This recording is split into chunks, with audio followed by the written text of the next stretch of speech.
Hello friends, good morning. এই ভিডিওটা আমি খুব দুঃখের সঙ্গে আপনাদের সঙ্গে শেয়ার করছি। তার কারণ আমার একটা গাড়ি কলকাতার মাল লোড ছিল, রয়্যালটি গেটের এখানে সামনে নয়নজলিতে পাল্টি করেছে। তো গাড়িটা পাল্টি হওয়ার কারণ হচ্ছে যে ড্রাইভার চা খেতে নেমেছিল, গাড়িটা হ্যান্ড ব্রেক করে নামেনি, তার জন্য গাড়িটা গড়তে গড়তে এসে নয়নজলিতে পড়ে গিয়েছে। তো গাড়িটাকে এখন ফাইনালি আমি যে দেখলাম যে গাড়িটা কি রকম কি হয়েছে। আর এই যে মাল পড়ে গিয়েছে, আর জমি একটা কচু জমির মধ্যে গাড়িটা কিন্তু আমার পড়ে গিয়েছে। তো সবাই হাসাহাসি করছে যে আপনার গাড়ি ডিজেল খেয়ে পেট ভরেনি, মন ভরেনি, ওই জন্য আপনার গাড়ি এখন কচু ভুঙে কচু খেতে চলে গিয়েছে। তো গাড়িটাকে তোলার জন্য ফাইনালি দেখতে পাচ্ছেন একটা হাইড্রার আর এই একটা ক্রেন কিন্তু চলে এসছে ইতিমধ্যে গাড়িটা কিন্তু আমার তোলার জন্য। আমরা সকলেই আছি গাড়িটাকে তোলার জন্য।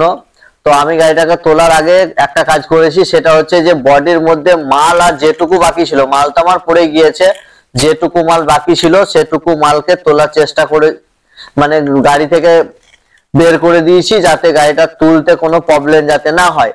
আর লোড অবস্থায় থাকলে গাড়িটাকে টেনে তুলতেও পারবে না। প্লাস আমার যে বডিটা, এখন বলতে পারছি না গাড়িটা যে বডিটা আমার বেঁকে গিয়েছে না টাল হয়ে গিয়েছে না চ্যাসিস টাল হয়েছে, গাড়িটা তোলা হবে তারপরে সেটা বোঝা যাবে। আর যাতে গাড়িটা মানে বডিটা যাতে আর ক্ষতি না হয় তার জন্য কিন্তু আমি পুরো মালটাকে লেবার লাগিয়ে খালি করে দিয়েছি। তো গাড়িটা এখন ফাইনালি ক্রেন আর হাইড্রা কিন্তু টেনে ধীরে ধীরে ধীরে ধীরে কিন্তু তুলছে গাড়িটা। তো বডিটা হালকা উপরের দিকে উঠে এসছে, আর ওঠার পর দেখলাম গাড়িটা কাছে গিয়ে এখন দেখি যে গাড়িটার ডালাটা ঠিকঠাক আছে কিনা। তো ফাইনালি দেখতে পাচ্ছি আমাদের বডিতে কিন্তু কিছু হয়নি, তার কারণ যে কচু ভুঙে জমিতে আমার গাড়িটা পড়ে গিয়েছিল। গাড়ি পড়ে যাওয়ার সঙ্গে সঙ্গে কিন্তু আমরা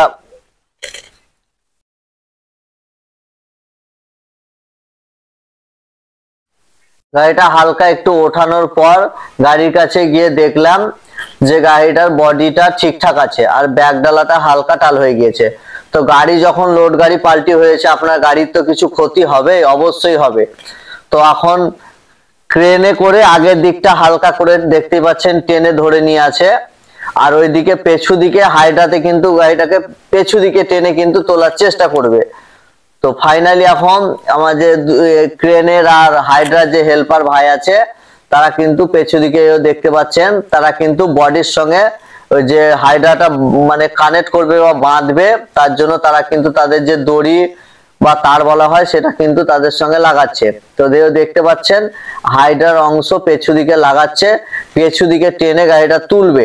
আর এই যে দেখতে পাচ্ছেন এই জায়গাটায় চা খেতে গিয়ে কিন্তু গাড়িটা পাল্টি করে দিয়েছে। মানে এটা একটা খুব হাস্যকর ব্যাপার, আর কি বলবো। আর চারিদিকে যখন বাঁশ পড়বে না, একটা বাঁশ পড়বে তো আপনার চারিদিকে ঘাস পড়বে। আর এই যে রয়্যালটি গেট, সবাই জিজ্ঞেস করছে কার গাড়ি কার গাড়ি, পাল্টি কিভাবে হলো। এখন কি করে বোঝায় এখন তাদেরকে যে এখন চা খেতে যেয়ে ড্রাইভার আমার হ্যান্ড ব্রেক লাগায়নি, তার জন্য পাল্টি করে দিয়েছে এখন গাড়ি। তখন পাল্টি যখন হয়ে গিয়েছে এখন কিছু করার নেই, সেটা আগে ভাবতে হতো, এখন আর ভেবে লাভ কিছু নেই। তো পেছু দিকে এখন টেনে গাড়িটা তোলার ব্যবস্থা করছে, আর গাড়িটা খুব সাবধানের সঙ্গে আমি ক্রেনের হাইড্রার বালা দিকে তুলতে বলেছি। আর আরেকটা যেটা মোস্ট ইম্পর্টেন্ট জিনিস আপনাদেরকে বলি, গাড়ি কোনো জায়গায় যদি কোনো দুর্ঘটনা ঘটে তো আপনারা গাড়িটা তোলার আগে ইন্স্যুরেন্সের লোকের সঙ্গে কথা বলে নেবেন বা ভালো করে ফটো করে রাখবেন, যাতে গাড়িটা পরে ইন্স্যুরেন্সে ক্লেম করতে আপনার অসুবিধে না হয়। আর খানিক অর্ধেক যদি আপনার গাড়িতে ক্ষতি হয় তো ইন্স্যুরেন্সে আমার জ্ঞানে বলা আপনাদের না করাই, ইন্স্যুরেন্সে ক্লেম না করাই উচিত। তার কারণ ইন্স্যুরেন্স তো আপনার আর গ্যারেজের মতন তাড়াতাড়ি কাজ করে দেবে না, তারা শোরুমে দেবে, শোরুমের লোক টাইম নেবে, এস্টিমেট দেবে, সেই এস্টিমেট পাস হবে, তারপর আপনারা কিন্তু তাদের কাজ স্টার্ট করবে। প্লাস তারপরে আবার যখন ডিও দেবে তবে কিন্তু আপনাকে শোরুম থেকে গাড়ি ছাড়বে, তার আগে কিন্তু গাড়ি ছাড়বে না। এতে আপনি আপনার যে কিস্তি কিন্তু আপনাকে বসে বসে ভরতে হবে। তো এর থেকে ভালো আপনার যদি অল্প কিছু কাজ থাকে তো আপনি নিজেই সেটা করিয়ে নেওয়া ভালো।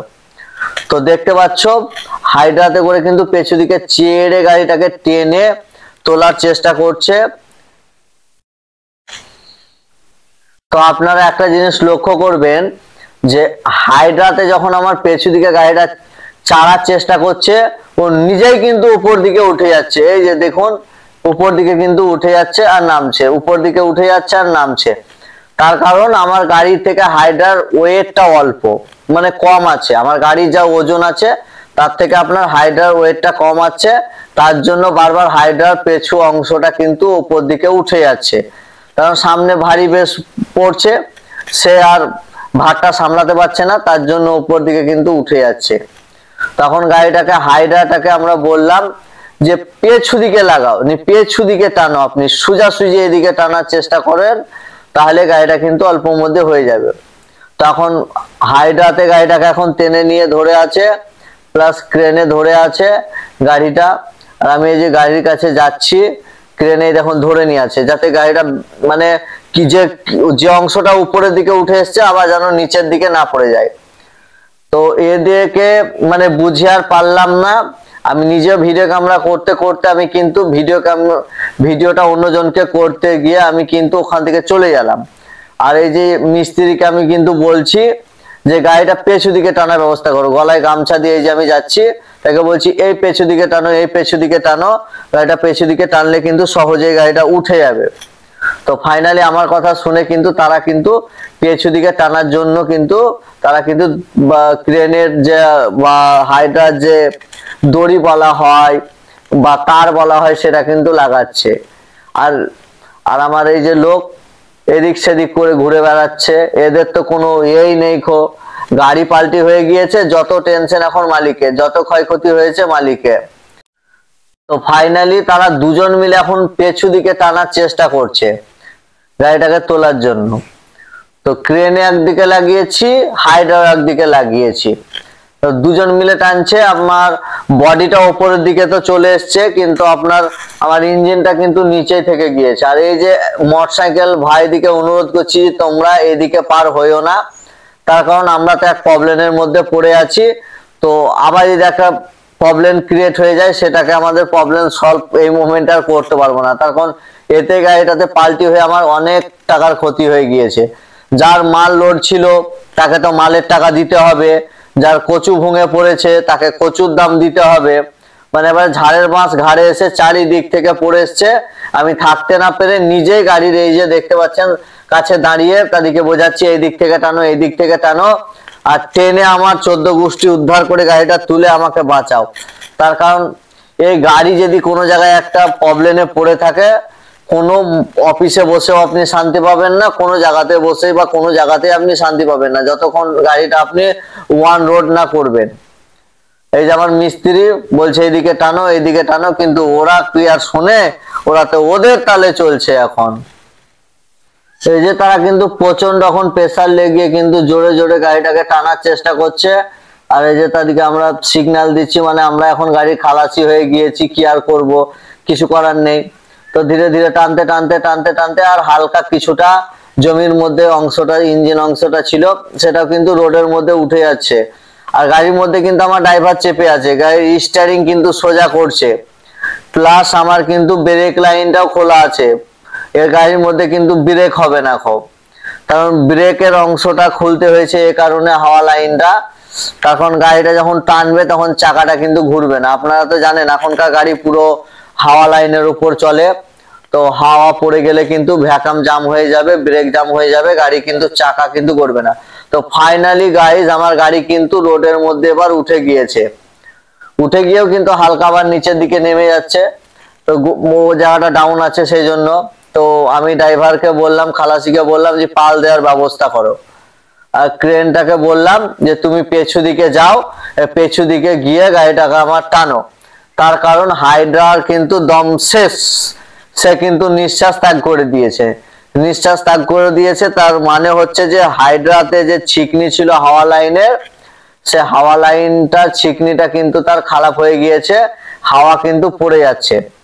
তো গাড়িটা তো আমাদের রোডে একটু হালকা ওঠার পর ফাইনালি একটা স্কুলের ছোট বাচ্চাদের গাড়ি চলে এসছে। তো আমি আমার যে লোকজন আছে তাদেরকে বললাম যে ক্রেন আর হাইড্রাটা এক সাইড করে স্কুল গাড়িটাকে যেতে দেওয়ার ব্যবস্থা করে দেওয়া হোক। তার কারণ স্কুল সঠিক টাইমের মধ্যে ঢুকতে না পারলে, যদি হয়তো এক্সাম থাকে তো এক্সামও দিতে পারবে না। তো ফাইনালি আমার লোকে সাইড করে দিয়েছে, তো স্কুলের গাড়িটা ধীরে ধীরে চলে যাচ্ছে। আর আমার এই ট্রেলারটাকেও আমি এক সাইডে লাগাতে বলছি রোডের ধারে, যাতে কোনো যানজট সৃষ্টি না হয় বা বিশৃঙ্খলা সৃষ্টি না হয়, রোডের ওকে এক ধারে সাইডে লাগিয়ে দিতে। তার কারণ গাড়িটা সোজা হয়েছে, এখন 1 ঘন্টা রাখার পর কিন্তু আমরা গাড়িটার মোবিল চেক করব, কুলিং চেক করব, প্লাস হাওয়া লাইনটা চেক করব, তারপরে গাড়ি কিন্তু স্টার্ট করব। তো ফাইনালি আমরা দেখলাম আমার গাড়ির কিন্তু যে হাইড্রোলিকটা ছিল জক তোলা উঠার, সে হাইড্রোলিকটা সব পড়ে গিয়েছে। তো ক্রেনটা এখন সামনের দিকে যাচ্ছে, গাড়িটাকে পেছু দিকে হালকা করে টানবে, নিয়ে আবার সামনের দিকটা এগিয়ে সোজা করে গাড়িটাকে লাগাবে। তখন আমার গাড়িটা ওঠার সময় রোডের মাঝে চলে এসছে। তো রোডে মাঝের আসার কারণে কিন্তু পুরো রাস্তাটা কিন্তু ব্লক হয়ে গিয়েছে। ব্লক হলে তো মানুষজন যেতে পারবে না, সেই জন্য তাকে বলা হচ্ছে যে তুমি গাড়িটাকে সোজা করে এক সাইডে লাগিয়ে দাও। কারণ আমাদের অনেকটা সময় লাগবে, এখন গাড়িটা চেক করবে আমার মিস্ত্রি, তারপরে গাড়িটা স্টার্ট করবে, ব্রেক লাইনটা ঠিক করবে, তারপরে গাড়িটা এখান থেকে ছাড়বে। তারপরে প্রথম যেটা কাজ করব সেটা হচ্ছে আমি গাড়িটা এখন লেদে নিয়ে গিয়ে যে ব্যাগ ডালাগুলো বা বডিটা যে হালকা একটুকু ক্ষতি হয়েছে সেই গাড়িটাকে ঠিক করার জন্য।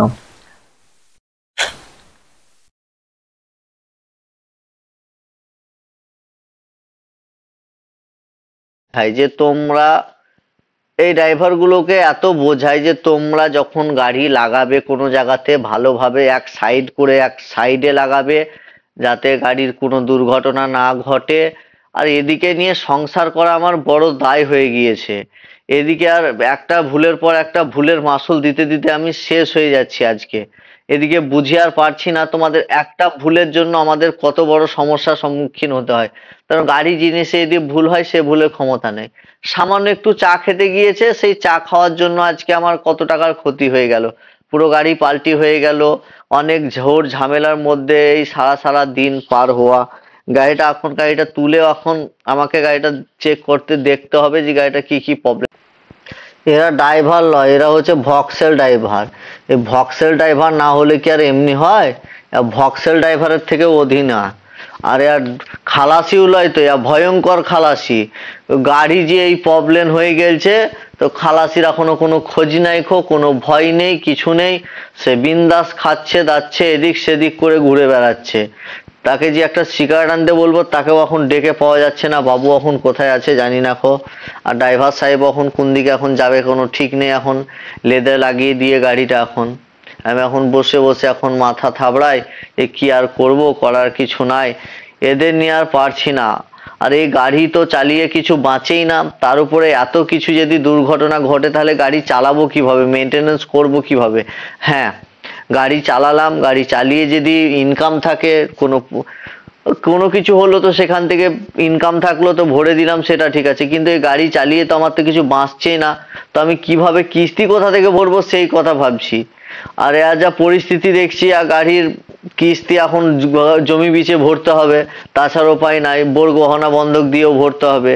আর এত কিস্তি সামাল দিয়ে মুখের কথা লয়, গাড়িতে লাভ নেই, কিছু নেই। আর একের তো ক্রেনটা পেছু দিকে ফাইনালি গিয়ে এখন সামনের দিকে গাড়িটা আমার ঠেলছে, সামনের লোকজনকে আমি সরে যেতে বলছি। এ কারণে গাড়িটা ব্রেক লাইন আগেই বলেছি খোলা আছে। তো ঠেলে সামনের দিকে গাড়িটাকে ওগানোর চেষ্টা করছে, পুরো দম লাগিয়ে দিয়েছে ক্রেনে। তো ফাইনালি গাড়িটা দেখতে পাচ্ছ এবার সামনের দিকে হালকা হালকা এগিয়ে আসছে।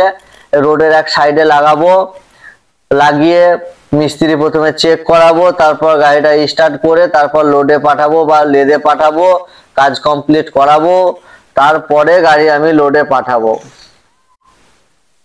এই যে এক সাইডে লাগাচ্ছে এখন গাড়িটা, ড্রাইভার গাড়িতে চেপে আছে, স্টিয়ারিংটা সোজা করছে, পেছু দিকে ক্রেনে করে ঠেলছে। ঠেলে কিন্তু সে এক সাইডে লাগানোর চেষ্টা করছে গাড়িটাকে, যাতে রাস্তাটা যে ব্লক হয়ে গিয়েছে যাতে ব্লক না থাকে। তার কারণ এটা হচ্ছে রয়্যালটি গেটের এখানে একটা মেন রাস্তার মধ্যেই পড়ে। তার কারণ এই রাস্তা দিয়ে অনেকজন মানুষ যাওয়া আসা করে, স্কুলে গাড়ি যায়, আপনার আগেও দেখলেন। তো আমি ড্রাইভারকে আর যে ক্রেনের অপারেটর ছিল তাকে বললাম, ভাই তুমি গাড়িটা এক সাইডে লাগিয়ে দাও, গাড়িটা ঠেলে, যাতে কোনো মানুষের কোনো অসুবিধা না হয়, বা কোনো গাড়ির যাতে গাড়ি বা বাইক বা কোনো গাড়ি যেতে কোনো সমস্যা না হয়। তো ঠেলে এখন চেষ্টা করছে গাড়িটাকে সাইডে লাগানোর জন্য। সাইডে লাগানোর পর আমরা গাড়িটা পুরো চেক আপ করাবো, তারপরে গাড়িটা স্টার্ট করে এখান থেকে প্রথম লেদে নিয়ে যাব, লেদে গিয়ে কাজ করাবো, তারপরে গাড়িটা আমার লোডের ব্যবস্থা আমি দেখবো। তার কারণ পুরো বডিটাও আগে আমাকে ভালোভাবে চেক আপ করাতে হবে, যে বডিটাও কোনো জায়গায়, এমন হতে দেখলাম বডি জায়গায় কোনো প্রবলেম কিছু নেই, তবু যদি কোনো জায়গায় বডিতে প্রবলেম থাকে তাহলে লোড দেওয়ার পর সেটা দেখলে কিন্তু আর সেটা ঠিক করতে পারবো না। সেই জন্য আগেই লেদে গিয়ে দেখাবো, গাড়িটা পুরোটা চেক আপ করাবো, মিস্ত্রি দিয়ে এখন গাড়িটা পুরো চেক করবে, চেক করার পর গাড়ি আমরা এখান থেকে স্টার্ট করে সরাবো। তো ফাইনালি গাড়িটা আমার সঠিক জায়গাতে লাগিয়ে দিয়েছে রোডের এক সাইডে এখন। তো রোডের এক সাইডে লাগিয়ে দিয়েছে, আর মানুষজনের যেতে কোনো প্রবলেম হবে না, কোনো গাড়ি যেতে প্রবলেম হবে না। গাড়ি এখানেই থাকলে, দাঁড়িয়ে থাকলে কোনো প্রবলেম নেই, এখানে যদি 2 ঘন্টাও থাকে তাহলে কোনো প্রবলেম নেই, কিছু নেই। এই যে ক্রেনটা পেছু দিকে দেখতে পাচ্ছ ঠেলছে, তো ওর ঠেলা কমপ্লিট, মানে হয়ে গিয়েছে, বলতে গেলে কমপ্লিট হয়ে গিয়েছে। তো এখন সে পাল লাগাচ্ছে, পাল লাগিয়ে যাওয়ার চেষ্টা করছে ওখান থেকে, যাতে গাড়িটা গড়ে না চলে যায়। তার গাড়িটাও গড়ে চলে গিয়ে কিন্তু ঠুকাঠুকি লেগেবে, অ্যাক্সিডেন্ট হয়ে যাবে, তখন আর একটা মুশকিলের মধ্যে পড়বো। আর আমার গাড়িটা তো এতেই ব্রেক লাইন কাটা আছে, ওর তো ব্রেক হচ্ছেই না তো ক্রেনের কিন্তু কাজ কমপ্লিট, প্লাস হাইড্রা তো আগেই ট্যাঙ্ক তুলে দিয়েছে মদ খেয়ে, ওর তো দম শেষ আগেই বলে দিয়েছি। তো এরা এবার কিন্তু আমাদের সঙ্গে যে কন্ট্যাক্ট হয়েছিল যে গাড়িটা তুলে দিলে এত টাকা মানে দেওয়া হবে, তো এরা এদের সব মালপত্র এখন গোছাতে স্টার্ট করেছে, ওদের মাল যা আছে। তো এরা গুটিয়ে নিয়ে তাদের যে মানে গ্যারেজ আছে বা অন্য কোনো জায়গাতে কোনো গাড়ির প্রবলেম হয়েছে, তারা কিন্তু সেখানে যাবে। তার জন্য তাদের কিন্তু যে মালপত্র যা আছে সমস্ত কিন্তু গাড়ি থেকে খুলে নিয়ে তাদের গাড়িতে তুলে নিয়ে তারা কিন্তু তাদের মানে তাদের গ্যারেজের দিকে উদ্দেশ্য দেবে, মানে যেটা বলবেন আপনারা। এখন কি করব, আমার এই যে গাড়ি এখন দাঁড় করিয়েছি, এখন ড্রাইভার নামলো, সব হাইড্রোলিক পড়ে গিয়েছে, গাড়িটা ইঞ্জিনটা চেক করব, তারপর এখান থেকে গাড়িটা স্টার্ট করে আমরা